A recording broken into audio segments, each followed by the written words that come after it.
Dearly beloved, you have made it to the Dearly Beloved Unpod. This ain't a podcast, y'all. This is an oral storytelling project hosted by me, the Passion Doula, working to help women and femmes remember our badass selves. That's sexually embodied life force. Join us on the 1st and the 15th of every month. Like paychecks, we are a reliable way for you to feel whole, to feel connected, and to feel part of the Dearly Beloved Village. Enjoy. Hi, good afternoon. Welcome to the Dearly Beloved Unpod. I like to call this the Unpod because it really is an oral storytelling project where I get a chance to talk with just really amazing women and femmes about our lives as whole as humans. So, with us today is Syreeta, who I met not that long ago and just instantly connected over all things, both joy and rage. So we'll hear a little bit from Syreeta in a second. But because as women of color, as women, period, we oftentimes are compartmentalized in order to just live in our world. We need to engage in practices that help us just really deeply connect to our bodies and connect to our source, our spirit, ancestors, whatever it is that you want to call it. And so I want to go ahead and get us started with a little brief grounding activity because it is in the honor of Prince. This is the Raspberry Beret Meditation. So I asked you, Syreeta, to get a raspberry at your home, and I have mine here as well. So what we're going to do, if it feels accessible to you to close your eyes, you're welcome to do so. Or you can just kind of gaze down just for the beginning part. And just go ahead and we're going to take 3 deep breaths. And to yourself, when you take a deep breath in, you're going to say, this is my in breath. And then when you breathe out, you're going to say, this is my out breath. Okay. Just to really orient you to intentionally breathing. So go ahead and do that now on your own.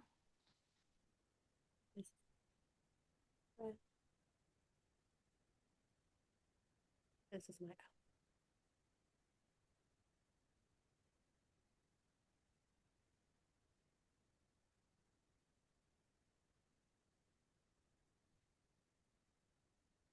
And then this raspberry meditation is based off of the tangerine meditation, which I learned about from Plum Village, which is Thich Nhat Hanh's Buddhist meditation. And the idea here is that we have a chance, throughout our day to just slow ourselves down, even if we just have a few minutes, and to really soak in the beauty and the everyday miracle that is life. And so with the raspberry, I'm sure we've each, eaten a raspberry here or there, or, like with fruit or in a smoothie or dessert or something like that. But for this, I want you to go ahead and pick up the raspberry and just kind of like move it around in your hands a little bit and just imagine what it took to just even grow just that one raspberry, right? Like this came from the sun, from the soil.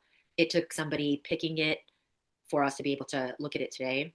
And then if you look at it really, really closely, well, like what do you see when you look at it? When you look at it really, really closely? All the little ridges and the little hairs and little seedlings in the middle. Mm-hmm. Yeah. And then if you could smell it too. Mm.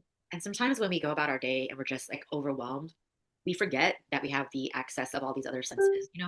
And so, like for me, I can absolutely smell that it smells like, Like a sweet, ripe, yeah, sweet. right, Yeah. right, right. But so much of our world is connected to our senses too. For a lot of us, like nostalgia can think about uh, the the smells that bring us back to childhood or have us maybe having not so pleasant feelings, right? But go ahead and so smell it and then taste it. You can taste the whole thing. You can just have a bite of it. I'm gonna eat the whole thing. Really sour. I think it's because I also just brushed my teeth a little while ago, so it's feeling real, real great. But if you think about it and you slow down and you think about the fact that we have this ability to taste, like there's sometimes I feel like I forget that it's a privilege to be able to just even have that ability to taste, or even just the ability to smell, or to enjoy this fruit. And as hard as life is right now, like being able to look at something as honestly like beautiful and delicate and intricate as this like simple little raspberry helps for at least a moment just bring us literally back down to earth, and just be connected to the sun and the soil and earth and kind of this is why we're here, this is why we're here. Yeah. Yeah. Okay, one more deep breath.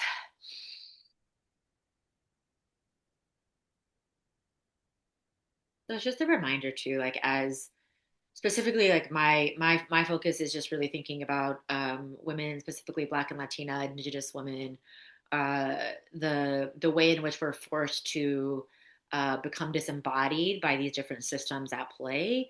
Like we have the ability and the power to always return to breath. Like through the chaos, through even joyful times, we have a chance to return to our breath as a way of just reclaiming our power and our energy.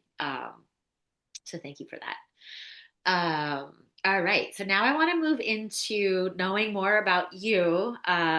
So go ahead and say, you could say your name. I mean, we already talked about it a little bit, but your name, your pronouns, if that feels comfortable to you. However you want to identify yourself, you could talk about what you do. You could talk about your title, or you can talk about what brings you passion. And then if you could say, because this is in honor of Prince, if you have a favorite Prince song and or what Prince song you're feeling in this moment.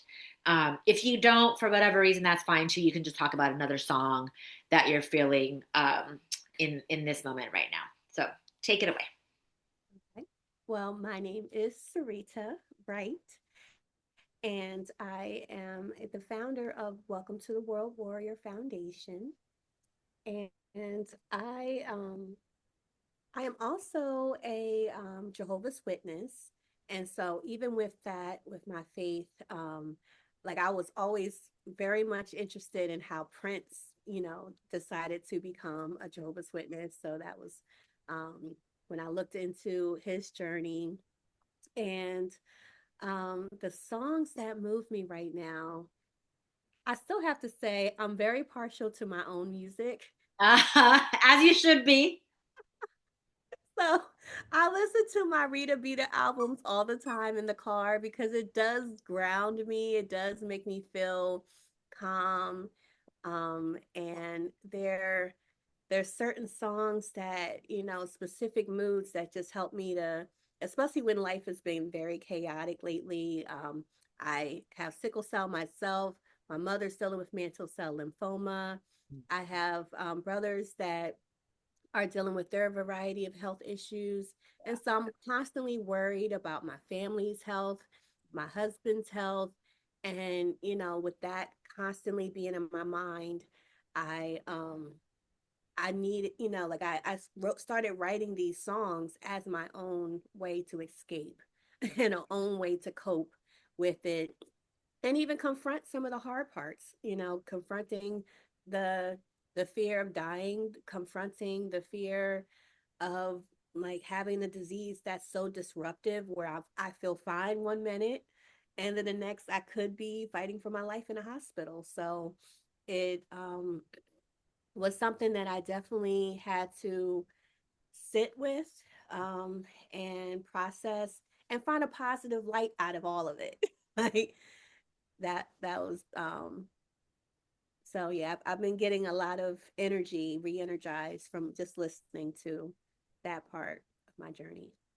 I think that's also really beautiful because it's like quite literally creating and taking your own medicine, and that it really came to you. And music for me also is such a grounding tool and helps me just bring me back to myself in ways that honestly nothing else can. And so to know that you have that ability to have that music like inside of you that you're then able to put out into the world as medicine and then take your own medicine, like that's really all you could hope for. Nice. Is there a song right now that's sticking out for you in all of the, because you have so many? I know.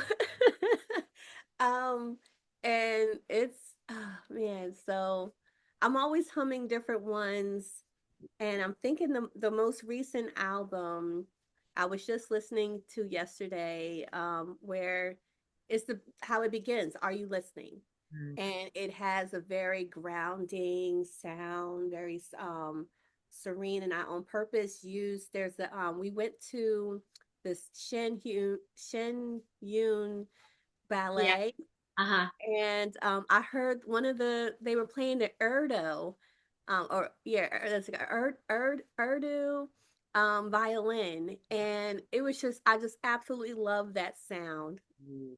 that it made because it was so um like I felt like, oh, okay, this is doing Oh, something. yeah. Like it was relaxing, and then I was getting a massage yesterday, and the music that she was playing had that sound in it, and I said, hey, this is I said I have a song that uses this. And so I just been listening to, that to just keep me grounded, and it teaches me to listen to my body. Oof. And so, like, are you listening? It's like it's saying that, our bodies are not fighting against us. They want us to succeed. Yeah. But a lot of times when you're dealing with a chronic illness, you feel like you're in constant conflict with your body. Mm-hmm. You feel like your body betrays you. Mm-hmm. And a lot of times when it's yelling, or not even yelling, but even when it's whispering Yeah. that something's wrong, is trying to help you to wake up to, like, we're probably putting something in our body that it doesn't like. Yeah. We're probably exposing our bodies to something that it doesn't need. And so are we listening to Mm. when it's yelling at us, when it's trying to tell us, please, like, I don't like this. Yeah. I'm and you're hurting me, and by hurting me, you're hurting us. Yes. I resonate with that so deeply. It's also just wild, just the way like the universe works. Because this morning, I've been trying to also listen to my body, and I was realizing that I had moved away from doing like like yoga practices and things like that. And I really love yoga with Adrienne just because she's a little bit corny like me. And the one that I was drawn to this morning was one that was specifically about listening, and it was about listening to your body. And so the fact that you're saying this right now, I'm like, okay, nothing is on accident, you know what I'm saying?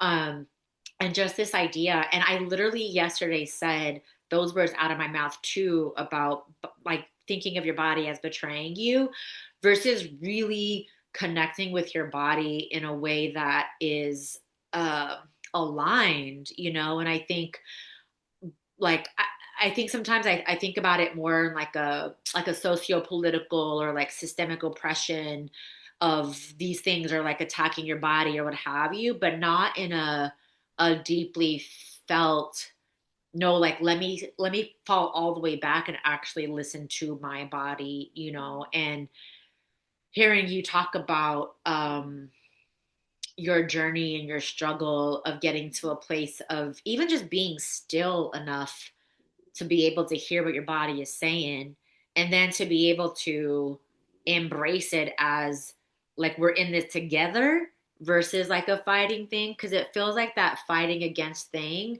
is also what exacerbates the issue too, and so to be able to slow down enough to have that alignment and to just say like, okay, like what do you actually really need from like your body's wisdom versus like your brain saying XYZ, or yeah, or like interpreting what medicine or whatever is like trying to tell you, and you like digesting that through your brain, taking all that away and just going back to your body and your knowing.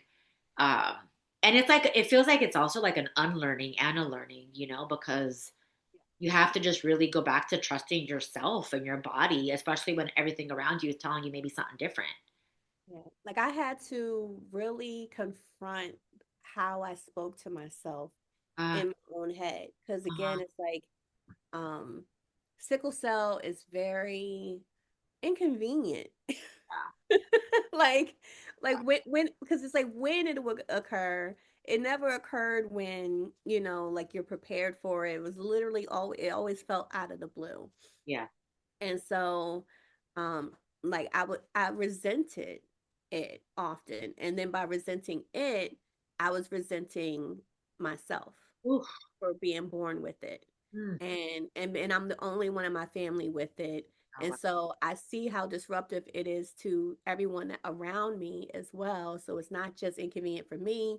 Like I see the emotional toll it took on my parents to carry a child with this. I saw the emotional toll that my brothers feel when they come visit me in the hospital.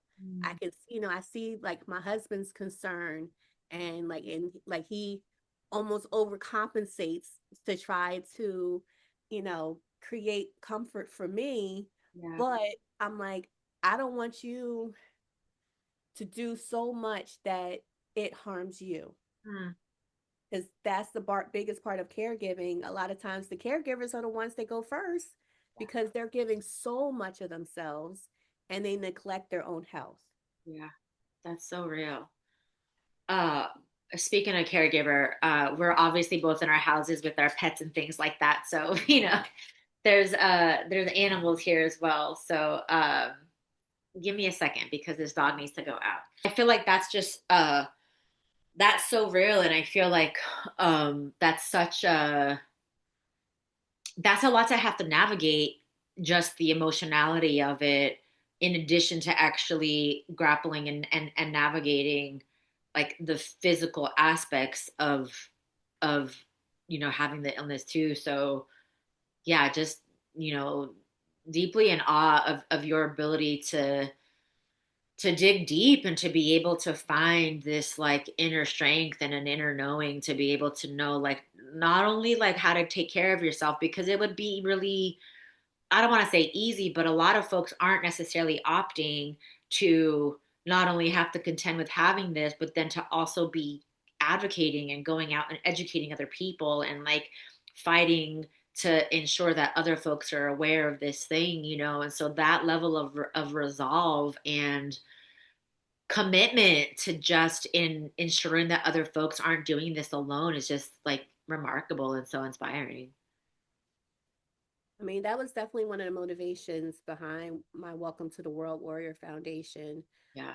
Um, when I wrote the children's books, because like this was the first one that came out with little Rita Beta, Uh-huh. and just introducing her journey into learning how to advocate for her health and learning how to um, even stand up for herself when she had a different path Mm. of treatment. I personally do not accept blood transfusions. Yeah. And so that was a big contention in navigating my disease because every time I got sick, I had to fight with doctors and nurses that they really wanted to push that on to me. Yeah. And I was, very clear as to my why. But then I also wanted to do more research and like understand the science, understand the, you know, like which is better. And so I found a whole alternative option that was out there called bloodless medicine. And there were doctors who were trained on treating patients with bloodless medicine. And I was like, oh, well, let me find those doctors. And I started following them. And then, my journey like improved because now I had doctors who weren't giving me a hard time. They were just finally helping me treat the disease itself. Beautiful. And and so like I started talking openly about other warriors should know this too. They should know that there's an alternative out there that um, could put them on a different path towards a healthier life, and even like the fact that we have better outcomes. Like Hmm. I don't have the certain complications that blood transfusions are causing to the sickle cell community, Yeah. and so and if the outcomes are still very similar, Yeah. like I'm still able to recover. They're helping me to get past the crisis. I don't see why not. I don't see why we're not sharing this information. Right.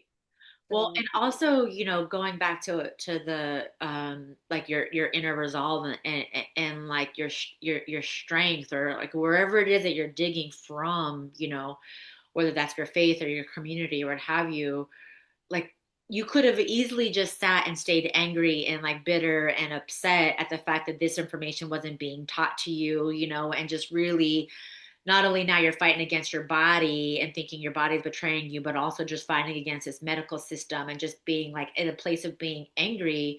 But you went so far as to like not only research it for yourself, but to be able to take that in as your own and then to be able to share that with other people.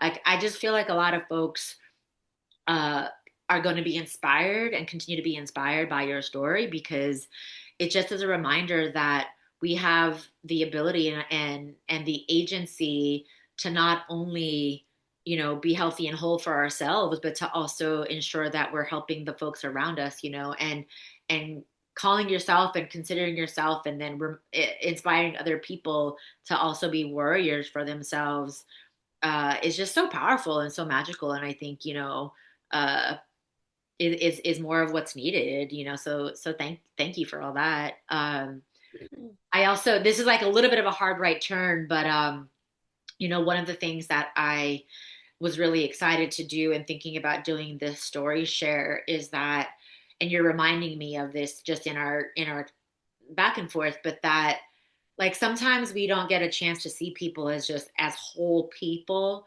right? Like whether we see somebody as their job title or we see somebody as their illness or we see somebody as um, their gender or this that and the other. We have a really not great way in our society of like chopping folks up into like little like categories as a way to like understand, but it's really not helping folks understand. It's helping folks to divide in many ways, right? And so one of the things that I feel really excited to be able to share space with is to remind us of like our wholeness, and to remind people of all of the ways in which we're fully human. And so I've asked you to come up with a couple questions, and then I have a couple of questions too. And so this is the portion that I call "It's Time." Uh, and so if we were in person, like I said, I would pass this around, and you'd have a chance to ask the questions too. But just for purposes of the virtual component, I'm just gonna ask the questions, at random. We'll see if we get through all of them because for me, it's more important that we have a beautiful conversation, then we go through, the whole thing together. We have about like 8 minutes left, so it's already going really, really quickly. So we'll see how we get to it. Okay, so question number one, in no particular order. Uh, oh, it kind of goes to what we were just talking about. What would you today tell your younger self about life? It gets better. Hmm. That and they didn't know everything because again it's like we had so many expiration dates thrown around at me saying that I wasn't going to make it, I wasn't going to supposed to live that weekend. And I've made it each time that they've told my parents an expiration date. And so I firmly, like abhorrently am against giving people expiration dates. You don't know. No. Like, stop doing that. Yeah. Like, if I could say anything to anyone in the medical field in general, like even when I had my Jessica, who was my service animal for almost 14 years, Mhm. and people will walk up to me and ask about life expectancy. Mhm. And I'm sitting there like, I said, first of all, this girl is in a tutu. Mhm. She's in a pocketbook. Uh-huh. She has her hair done up. Uh-huh. Clearly, she's my child. Right. The last thing I want to discuss with anyone is when my child is not going to be here. Right. Right. Like who does that? Who does that? Like, Does it? stop. Right. Like, Especially in front of them. Like they can hear you and feel you. yes, Uh-huh. like, come on. Yeah. So, like, I just had I'm somebody ask us that the other day too about our dog right in front of his face. And I was like, I'm sorry, we don't talk about that. sorry. Yeah. You No. know, yeah. I'm like, she could be 100. I don't care. Uh-huh. Like, I, And also, I why want. are you asking that question? Like, how was that like How is it your business? relevant?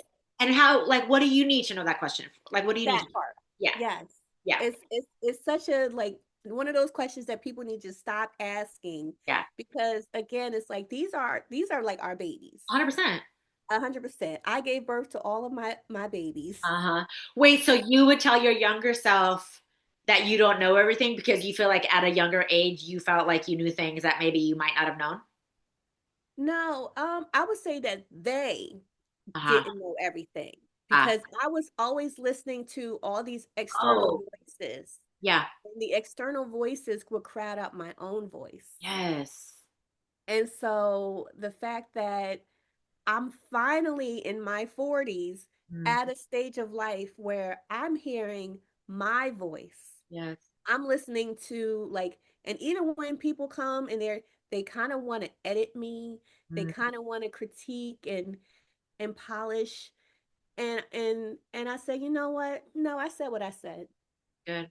And I'll stand 10 toes down on certain things because again, it's like by the time I've learned to speak at this point, Mhm. I've already considered the not saying it. Yeah. And then so the fact that I finally do say it, it means it needed to be said. Right. Yeah. You're not just out here flippantly throwing some words around. No. Yeah.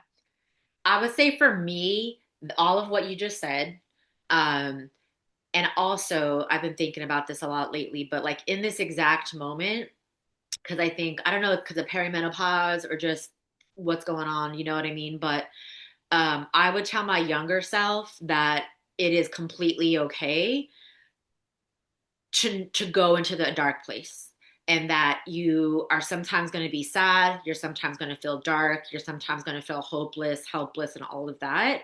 And there's going to be the other side to that, you know. But I think growing up, we weren't really allowed to feel the full range of emotions. Like we were very much in a hurry to like get to the happy, or you know, like, oh, there's nothing to stress about, and our feelings were very much invalidated a lot of the times, you know what I mean? And I think kind of like similarly around you know, we do this thing, I think, where like we try to do so much to make other people feel comfortable, and like not wanting to live all the way out loud, or not wanting to be bold, or not wanting to say the thing, or not wanting to be sad and messy and ugly, you know. And I think, you know, for me looking back, I would tell myself, like, if you feel XYZ, like you feel like you don't want to be around anybody, like go be by yourself. That's fine, you know. Um, yeah, so my hope is that other people feel that at an earlier age. So yeah. Yes. All right, I'm gonna move on. Let's see. I'm trying to just do it at random. Okay. Whew. If money were no object, what is something that you would do? What is something that you would love to do, or where would you like to go? Uh, I'll just start since it's your question. I just want to travel. I want to just travel like literally, there's probably no place that I wouldn't want to go to. And I mean like travel within the US. And I also mean travel like I want to go to Thailand, to Vietnam. I want to go to Egypt. I want to go to New Zealand. I want to go to like I want to go everywhere. Yeah. same. Same. Same. Where would you go first? Like we finally just got our passports after so long, so we're trying to like dream, but also we ain't got no money. But also, you know, I like that you said if money were no object, you know. Right, Uh-huh. exactly. Because but there are places in Africa that Uh-huh. I would love to explore because I actually follow a couple of influencers Uh-huh. that say, like the Africa that they show us Mhm. has been, very much propagandized. Yeah. So they're like, there's so many beautiful places in Africa Yeah. that, and that you would feel fully embraced. Yeah. And so I'm like, I would love to go there and just experience that. Hmm. Let's go. Let's Yeah. book a trip. Let's just go. Let's just Uh-huh. go. Mhm. All right. All right. Um, what helps you feel the most comfortable in the skin that you're in? Or what I like to describe, my word for it is self, SELF, your sexually embodied life force. What helps you feel connected in that? um, just being able to create the Mm, writing, and the all of the artistic endeavors, because I feel like I get to explore parts of myself that I may not have known were there. And so, like, I don't like to just stick to one thing. Like, Mm. I might draw, I might paint, I might write a song, I might write a poem, I might, like, I'm literally just all over the place. I might decide, I want to learn how to sew next. So I'm like, because I always want to do fashion design. Like, I used to have a whole portfolio of fashion projects and just not stay limited. That really, like, the fact that I don't feel limited anymore. Like, and I feel like the pandemic definitely gave me the time to explore Mm-hmm. a lot of those things and learn so many different hidden talents that I never really delved into until I actually had time to sit here and I paper walled my wall behind me and I like I oh you know like just different things of just finding ways to be creative.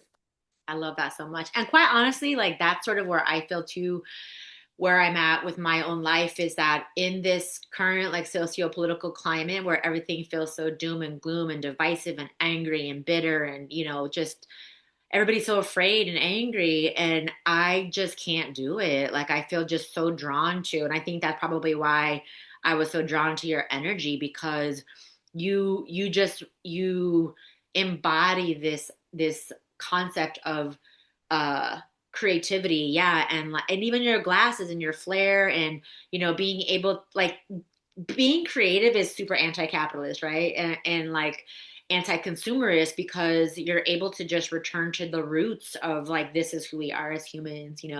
And I think to that point too for my own self literally but also self sexually embodied life force.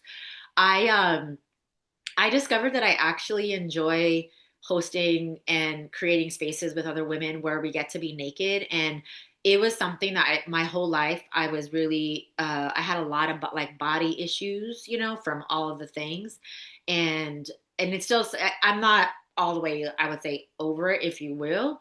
But there's something just very freeing about being able to share space in like a very platonic way specifically with like black and brown bodies and like women and of all different shapes and sizes. And so the idea of being naked initially was like absolutely petrifying to me because of all of the shame that we have with it. And also because the way in which we're really only oftentimes like naked for a few different purposes, you know what I mean? And a lot of the times it's for the gaze of other people, right? Or because you feel like you have to be on or perform or whatever, like you're an object, right?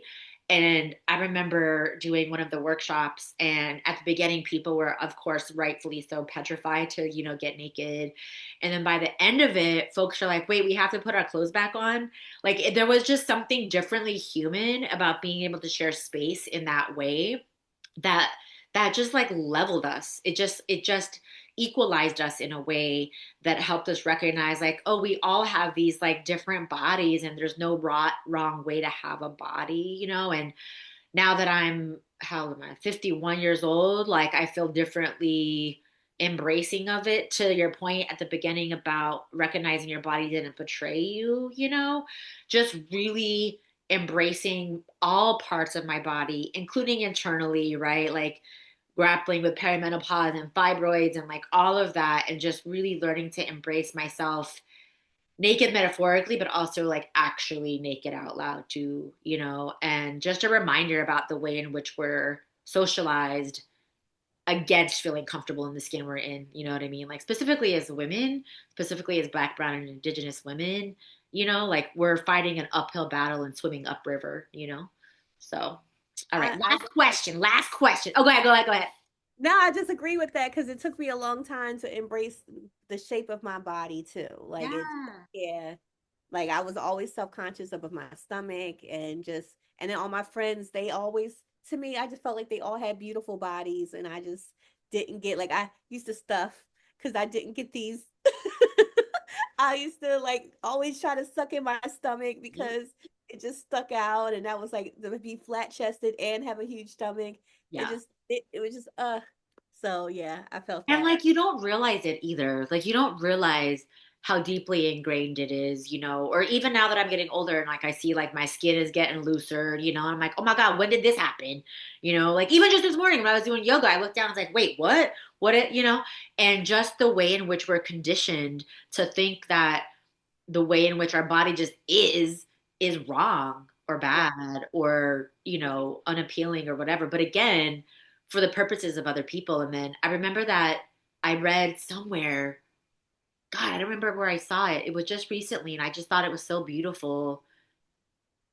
It might have been in the book Alter Within. It might be that book, which I highly recommend, but I think it's in that book where she says go be naked outside in nature.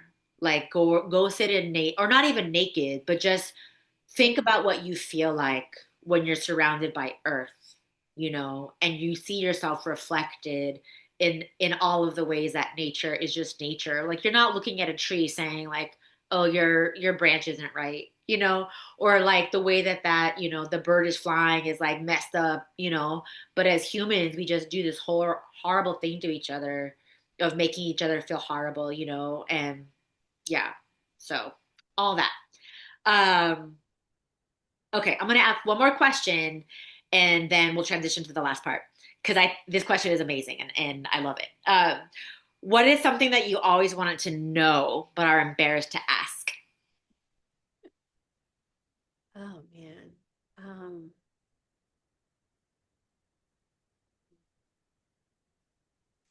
and I'm like, that's a good question. I know it's yours. That's why. You're like that was a good idea. Oh man. So, um, what I always wanted to know, embarrassed to ask.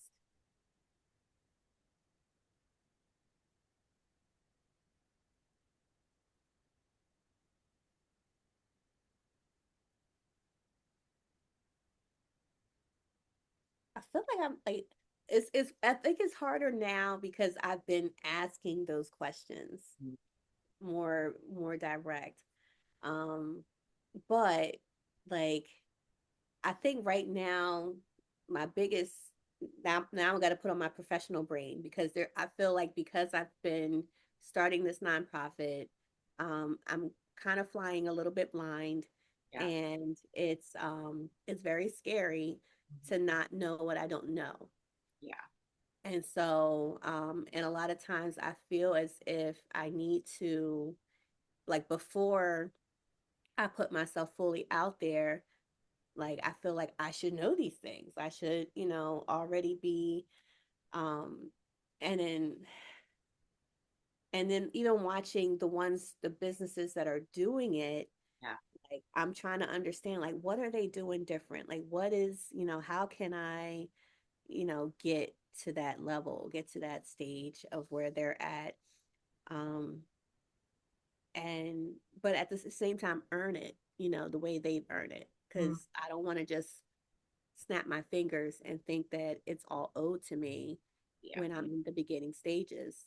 yeah. um, but some places it does happen that quickly, especially when they have a particular niche. So like, am I in my way is Mm, one of the biggest questions that I don't say out loud, mm. because I constantly feel like that. Like I didn't think I would have imposter syndrome, but then I feel it sometimes a lot. Like, like am I the one in the way of being successful? I'm 5 million% with you all the way. And like yesterday, I learned their term, wantrepreneur instead of entrepreneur. I'm like, am I like a wantrepreneur? And I just have this idea. And they also said, they said, if you're like creating a business model and it's not considering how you're earning revenue, so you're just like out here doing a thing but you're not earning revenue, that's a hobby, that's not a business. And I'm like, oh dag. So I feel like similarly to you around both the like, it's not that I'm embarrassed to say it, but I think it's like an acknowledgement out loud of the I don't know what the hell I'm doing. You know what I mean? And like, why would I? I wasn't taught. I wasn't taught to do these things. And rather than just continuing on with this idea and like in many ways like fronting like I know what I'm doing because people Yeah. like will reach out to me. They're like, "Oh, you're doing like all this stuff. You're so." I was like, "I don't know what I'm doing. I'm just also flying by the seat of my pants." You know Yep. what I mean? And so to the point where I just told my wife a couple days ago, I'm like, you know what? I need to stop doing all the things, and I'm putting myself in summer school. Like I literally am putting myself in summer school. I'm going to continue to deepen my learning around things that I already started that I never even finished. And like I need to learn more, aka period, how to run a business. Like I can't say I'm a small business owner and then like don't do any of the part of it. And to your point around imposter, like I could sit here and even thinking about like you taking your illness and transitioning it into something amazing for others is like I can sit here and be mad and like sad and angry or whatever and like why isn't XYZ thing working, or I can recognize the like victim mentality of have you actually tried it? Like, have you actually learned, like, tried learning a thing versus just keep doing a thing? So I'm going to take this summer, aside from the Dearly Beloved, which I love, and I love sharing space with people, and I could talk to people. Like, if I could just get paid to do this all day, like, please, like, let me make it happen. Like, I want that Oprah life. Not really, because whatever, but yeah, I want to just take the summer to slow down and to learn a little bit and to recognize that um, the sort of like similarly to imposter, which is that do I feel like I'm not valuable if I'm not out loud performing or like out loud doing a thing like in the quote unquote public eye? Like if I'm just simply being and learning and soaking it up or learning more about my body, like is that not enough? So yeah. But and then to that point, I'm going to transition and I'm going to wind us down because it's similar. It's a little bit similar, which is that in order to do what we do, living with an illness or not, just being human, right? Uh, how do you do what you do? How do you find joy? And you'll be getting a like an actual proper joy bag. I didn't get around to doing it yet, but you'll be getting that in the mail soon. A joy bag. What's in your joy bag? Like, how do you do what you do? How do you dig deep and get through the hard times? Uh, it's really hearing so many people respond positively to when I share this conversation. Yeah. Um, Even like I have joy in my little fur babies Mhm. that just even how like I love spreading it. Like I love how like when she's out and she's all dressed up and she's stops the show and people are like, "Oh my God, I gotta go talk to her." Like that, like to me, that's a dopamine hit because I'm sharing dopamine with others. Like they get that dopamine hit. So I'm like, we're spreading joy. Yeah. So anything that I get to feel as if I'm spreading something positive in the world is what ultimately, comes back to me as joy. Hmm. And even being able to console, like I do um memorial videos, slideshows for when someone loses a loved one, Hmm. and even just being able to console, someone on those most rough moments, Yeah. and produce a video that helps them to cling on to the hope Hmm. that the Bible holds out for our loved ones. Like, just it's so many things that like I feel like just being used in that capacity. Hmm. I feel like that is what keeps me grounded and keeps me joyful, because like I'm feeling like I'm moving in my purpose when Hmm. I do that. Hmm. Yeah. I mean, I feel that even though we're only virtual, like I feel that joy. Like I absolutely feel like connected, you know what I mean? Like internally here to like you're internally there. And I feel similar where the joy that the moments that I feel most in my joy, and I was just saying this yesterday to a former student actually, I love being able to have really deep uh, intimate conversations with people. I really struggle with small talk. I know you have to do the small talk in order to get to the big talk, but I just want to know everybody's like deepest stuff, and I want to be able to share it with other people too. So when you said earlier, like I'm an open book, uh, I feel similarly, and I'm learning to differently be vulnerable, even about the ugly parts or, the parts that I'm afraid of whatever being judged or whatever. I think as I've gotten older, I'm like, nah, because I think the more that I'm able to be vulnerable and raw with other people, it gives other people permission to do the same. And I just want to like skip over like the niceties, So I think like even at the gathering that I was at yesterday, I think it's hard sometimes to do like that networking that I used to thrive. I used to thrive at networking and I loved it. I'm like, oh, blah, blah, blah. But now I'm like, I don't have time for all that, like the like performance, but you have to start there, right? Like even like with you, I think we were first drawn to your dog and then we were first and then you're glad, you know what I mean? Like that's like technically small stuff, but not exactly. Like I felt like you just opened the door for people to get to know you in such a way that then allowed you to get to know people too, you know what I mean? And so, yeah, just being able to share intimate, authentic conversations, being able to show up wholly for other people.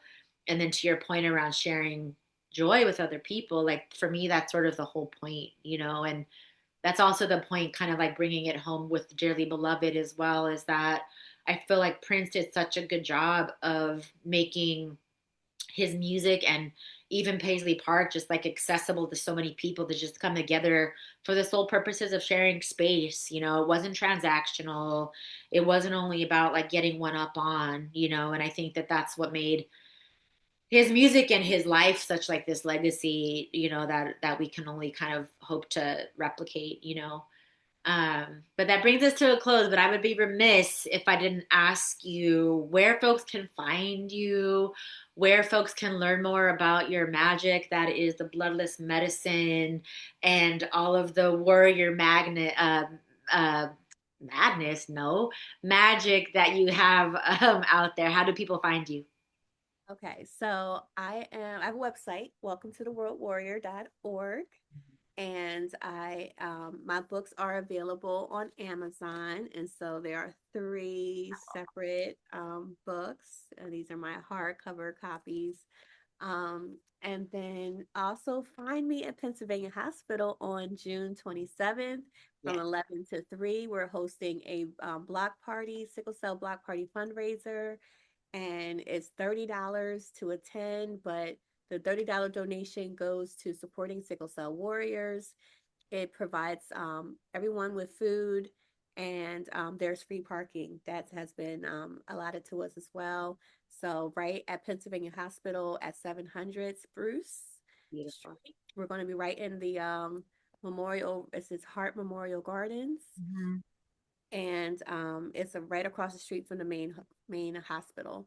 So I, hope as many people get to come out and spend time with us and see us in person, and definitely, follow me. I'm on Instagram, Facebook, all the socials as well.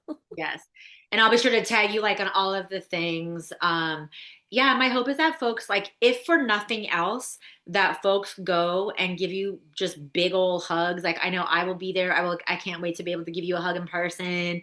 And just to be able to love you up and just to say thank you for just being a whole ass human, but more than that, for being able to take what you're doing and share it out with other people. Like that to me is what it's going to take in order to help us survive and thrive in this world. And like you can't really ask for anything more than people just being able to be there for themselves and for other people. So thank you so much, Syreeta. It's been a pleasure. And we'll talk real soon. I'll see you soon. See you soon. Take care.